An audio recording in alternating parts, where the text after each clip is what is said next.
Hi friends, welcome to Shamees kitchen. എല്ലാവർക്കും സുഖമാണല്ലോ. ഇന്നത്തെ നമ്മുടെ സ്പെഷ്യൽ വളരെ രുചികരമായിട്ട് നമുക്ക് എളുപ്പത്തിൽ തയ്യാറാക്കി എടുക്കാൻ പറ്റുന്ന നല്ലൊരു നെയ്യടയുടെ റെസിപ്പിയാണ് കേട്ടോ. ഇതുവരെ നെയ്യട തയ്യാറാക്കിയിട്ടില്ലാത്തവർ മസ്റ്റായിട്ട് ഇതുപോലെ ഒന്ന് ട്രൈ ചെയ്ത് നോക്കണം. അപ്പോൾ ഈ വീഡിയോ ഇഷ്ടമായാൽ ഇതൊന്ന് ലൈക്ക് ചെയ്യാനും കൂടെ തന്നെ സബ്സ്ക്രൈബ് ചെയ്യാനും ആ തൊട്ടടുത്ത് കാണുന്ന ബെല്ലൈക്കനിൽ ഓള് മറക്കാതെ കൂടെ ഒന്ന് പ്രസ് ചെയ്തേക്കണേ. എന്നാൽ ശരി, ഇതെങ്ങനെയാ തയ്യാറാക്കുന്നത് വേഗം ഒന്ന് കണ്ടു നോക്കാം. നമ്മുടെ ഈ നെയ്യട തയ്യാറാക്കി എടുക്കാനായിട്ട് നമുക്ക് വളരെ കുറഞ്ഞ ചേരുവകൾ മാത്രമേ ആവശ്യമായിട്ടുള്ളൂ. അപ്പോൾ അതിന് വേണ്ടിയിട്ട് ഒരു മിക്സിയുടെ ജാറിലേക്ക് ആദ്യം നമുക്ക് ചേർത്ത് കൊടുക്കേണ്ടത് 1 കപ്പ് അളവിൽ പാലാണ്. കൂടെ പിന്നെ ഇനി നമുക്ക് ഇതിലേക്ക് വേണ്ടത് ഒരു 1/2 കപ്പ് അളവിൽ മൈദാമാവും കൂടിയാണ്. മൈദാമാവ് 1/2 കപ്പ് നിറയെ തന്നെ നമുക്ക് എടുക്കാവുന്നതാണ്. അത് നമുക്ക് ഇതിലേക്ക് ചേർത്ത് കൊടുക്കാം. ഇനി നമുക്കിതിലേക്ക് നമ്മുടെ മധുരത്തിന് ആവശ്യമായിട്ടുള്ള പഞ്ചസാര ചേർക്കാവുന്നതാണ്. 2 ടേബിൾ സ്പൂൺ അളവിലാണ് ഞാനിപ്പോൾ ഇതിലേക്ക് പഞ്ചസാര ചേർക്കുന്നത്. ഇനി വേണ്ടത് ഒരു 1/2 ടീസ്പൂൺ അളവിൽ ഏലക്ക പൊടിച്ചതും കൂടിയാണ്. ഒരു 2 പിഞ്ച് അളവിൽ ഉപ്പും കൂടി ചേർക്കാവുന്നതാണ്. അപ്പോൾ ഇത് ഇത്രയും ചേർത്തിട്ട് നല്ല രീതിക്ക് സ്മൂത്തായിട്ട് നമുക്ക് അരച്ചെടുക്കാം. ദാ ഇതുപോലെ നല്ല സ്മൂത്തായിട്ട് ഞാനിത് അരച്ചെടുത്തിട്ടുണ്ട്. ഇനി നമുക്കിതൊരു ബൗളിലേക്ക് ചേർത്ത് കൊടുക്കാവുന്നതാണ്. നമ്മുടെ മാവ് ഇപ്പോൾ അത്യാവശ്യം കട്ടിയായിട്ടാണ് കേട്ടോ ഉള്ളത്. ഇത്രയും കട്ടി നമുക്ക് ആവശ്യമില്ല. ഒരു 3/4 കപ്പ് അളവിൽ വെള്ളം ജാറിലേക്ക് ചേർത്തിട്ട് അതും കൂടി ഇതിലേക്ക് ചേർക്കാവുന്നതാണ്. ദാ ഇപ്പോൾ നമ്മുടെ ഈ മാവ് ഇത്രയും തിക്നെസ് ആയിട്ടാണ് ഉള്ളത്. ഒരുപാട് ലൂസ് ആകണ്ട, അതുപോലെ തന്നെ തീരെ കട്ടിയുമായി പോകരുത്. ഇതുപോലെ നമ്മുടെ മാവ് ഒന്ന് തയ്യാറാക്കി എടുത്തു കഴിഞ്ഞാൽ പിന്നെ നമുക്ക് വേണ്ടതാണ് ദാ ഇതുപോലെ ഒരു 4 മുട്ട ഞാനിപ്പോൾ എടുത്തിട്ടുണ്ട്. അത് മിക്സിയുടെ ജാറിലേക്ക് ചേർത്ത് കൊടുക്കാം. അത്യാവശ്യം വലിയ മുട്ട തന്നെയാണ് എടുത്തിട്ടുള്ളത്. ഇനി ഇതിലേക്കും ഒരു 1/4 ടീസ്പൂൺ അളവിൽ ഏലക്കാപ്പൊടി ചേർക്കാം. കൂടെ ഒരു 1/4 ടീസ്പൂൺ അളവിൽ മഞ്ഞൾപ്പൊടിയും കൂടി നമുക്ക് ആവശ്യമായിട്ടുണ്ട്. ചെറിയൊരു മഞ്ഞ കളർ കിട്ടാൻ വേണ്ടിയിട്ടാണ്. ഇനി നമുക്ക് ഇതിലേക്ക് പഞ്ചസാരയാണ് ആവശ്യമായിട്ടുള്ളത്. നമ്മുടെ മധുരത്തിനനുസരിച്ചിട്ട് പഞ്ചസാര ചേർക്കാം. 3 ടേബിൾ സ്പൂൺ അളവിലാണ് ചേർക്കുന്നത്. അപ്പോൾ ഈ ഒരു മധുരം എന്ന് പറയുന്നത് ഒരു മീഡിയം മധുരം മാത്രമേ ഉണ്ടാവുള്ളൂ. നല്ല മധുരം വേണമെന്നുണ്ടെങ്കിൽ ഒരു 2-3 ടേബിൾ സ്പൂൺ അളവിൽ കൂടി പഞ്ചസാര കൂടുതൽ ചേർക്കാവുന്നതാണ്. ഇതിലേക്കും ഒരു പിഞ്ച് അളവിൽ മാത്രം ഉപ്പും കൂടി ചേർത്തിട്ട് നമുക്ക് നല്ലതുപോലെ തന്നെ ഇതൊന്ന് ബ്ലെൻഡ് ചെയ്തെടുക്കാവുന്നതാണ്.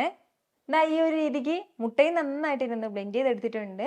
അപ്പോൾ നമ്മൾ ഹാൻഡ് വിസ്ക് വെച്ചിട്ടൊന്നും ബ്ലെൻഡ് ചെയ്യാൻ വേണ്ടി നിൽക്കരുത്. എങ്കിൽ പിന്നെ ഈ ഒരു അളവിൽ നമുക്ക് കിട്ടില്ല. എപ്പോഴും മിക്സിയിൽ തന്നെ ഇതൊന്ന് ബ്ലെൻഡ് ചെയ്തെടുക്കാൻ വേണ്ടി പ്രത്യേകം ശ്രദ്ധിച്ചേക്കണം. ഇത് നമുക്കൊരു ബോളിലേക്ക് ചേർക്കാവുന്നതാണ്. ദാ ഇപ്പോൾ നമ്മുടെ നെയ്യടയുടെ 2 മിക്സ് റെഡി ആയിട്ടുണ്ട്. ഇനി നമുക്കിത് വേഗം തന്നെ ഇതെങ്ങനെയാണ് സെറ്റ് ചെയ്ത് ആവിയിൽ വേവിച്ചെടുക്കുന്നതെന്ന് നോക്കാം.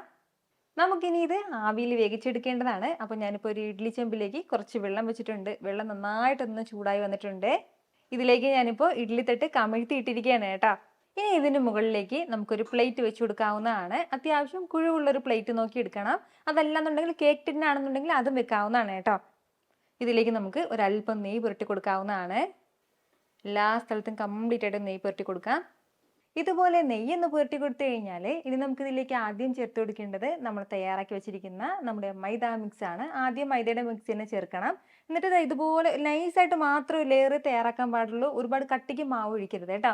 അപ്പോൾ ഇതുപോലെ ഒന്ന് ഒഴിച്ചു കഴിഞ്ഞാൽ ഇനി നമുക്കൊന്ന് അടച്ചു വെക്കാവുന്നതാണ്. ഫ്ലെയിം എല്ലാ സമയത്തും മീഡിയത്തിൽ തന്നെ വെച്ചിട്ട് അടച്ചു വെച്ച് ഒരു 30 സെക്കൻഡ് മാത്രം നമുക്ക് ഒന്ന് ആവിയിൽ വേവിച്ചെടുക്കാം.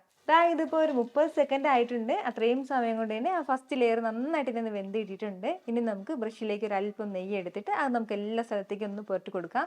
അല്ലാന്നുണ്ടെങ്കിൽ സ്പൂണിൽ ഒരു അല്പം നെയ്യ് എടുത്ത് ഇങ്ങനെ കോരി ഒഴിച്ചു കൊടുത്താലും മതിയാവും. ഇനി ഇതിന് മുകളിലായിട്ട് നമുക്ക് മുട്ടയുടെ മിക്സ് ചേർക്കാവുന്നതാണ്. മുട്ടയുടെ മിക്സ് വളരെ കുറഞ്ഞ അളവിൽ മാത്രമേ ഇതിലേക്ക് ചേർക്കാൻ പാടുള്ളൂ. ഇനി നമുക്കിതൊന്ന് അടച്ചു വെച്ചിട്ട് ഏകദേശം ഒരു 45 സെക്കൻഡ് വരെ എടുക്കും. കാരണം നമ്മുടെ മാവ് വേകുന്നതിനേക്കാളും ഒരല്പം സമയം കൂടുതൽ എടുക്കും കേട്ടോ മുട്ട ഒന്ന് വെന്ത് കിട്ടാനായിട്ട്. ഇതിപ്പോൾ ഏകദേശം ഒരു 45 സെക്കൻഡ് മാത്രമേ ആയിട്ടുള്ളൂ. മുട്ടയുടെ മിക്സിൻ്റെ മുകളിലേക്ക് നമുക്ക് നെയ്യ് പുരട്ടി കൊടുക്കേണ്ട ആവശ്യമില്ല. മൈദ മിക്സിൻ്റെ മുകളിലേക്ക് മാത്രം നെയ്യ് ഒരല്പം മാത്രം ഒന്ന് പുരട്ടി കൊടുക്കാവുന്നതാണ്.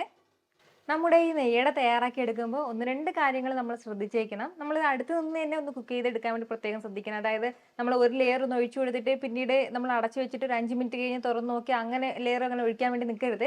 എങ്കിൽ പിന്നെ 30 സെക്കൻഡിൽ കൂടുതൽ നമ്മളത് വെക്കുകയാണെന്നുണ്ടെങ്കിൽ ഇത് നന്നായിട്ട് ഇങ്ങനെ പൊങ്ങി വരും കേട്ടോ. ചില സമയങ്ങളിലൊക്കെ അതായത് മുട്ടയാണെന്നുണ്ടെങ്കിൽ പൊങ്ങി വരും, മാവാണെങ്കിൽ ഇങ്ങനെ പൊങ്ങി വരും. അത് അടുത്ത് നിന്ന് തന്നെ നമ്മളൊന്ന് തുറന്ന് നോക്കി വെന്തോ നോക്കിയിട്ട് നമ്മൾ അടുത്ത മാവും അടുത്ത മുട്ടയുടെ മിക്സൊക്കെ ഒന്ന് ഒഴിച്ചു കൊടുക്കേണ്ടതായിട്ടുണ്ട്.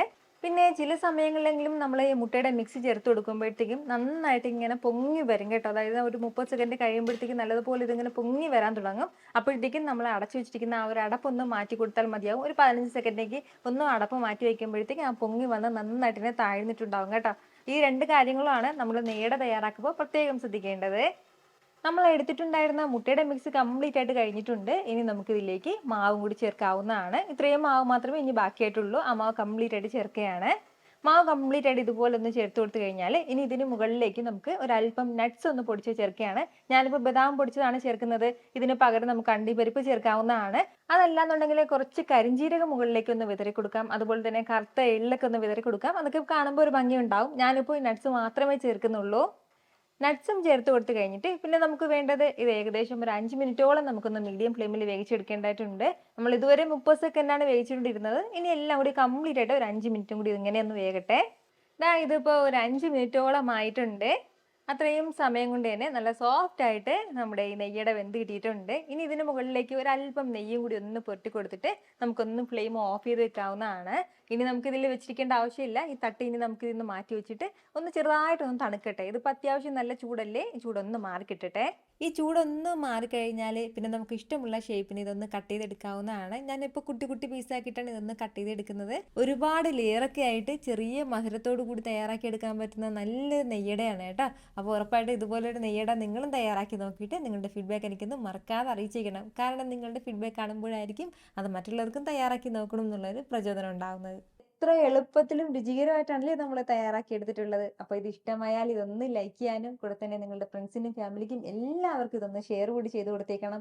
ഇതുപോലുള്ള റെസിപ്പിക്ക് വേണ്ടിയിട്ട് നമ്മുടെ ഷാമീസ് കിച്ചൻ ചാനൽ ഫോളോ ചെയ്യാനും സബ്സ്ക്രൈബ് ചെയ്യാനൊന്നും ആരും മറക്കരുത്. വീണ്ടും നല്ലൊരു ഷാർ വീഡിയോ ആയിട്ട് നാളെ കാണാം. അതുവരേക്കും എല്ലാവരും ഹാപ്പി ആയിട്ടിരിക്കുക, സന്തോഷമായിട്ടിരിക്കുക, എല്ലാവരും സേഫ് ആയിട്ടിരിക്കണം. Take care friends. ടാറ്റാ.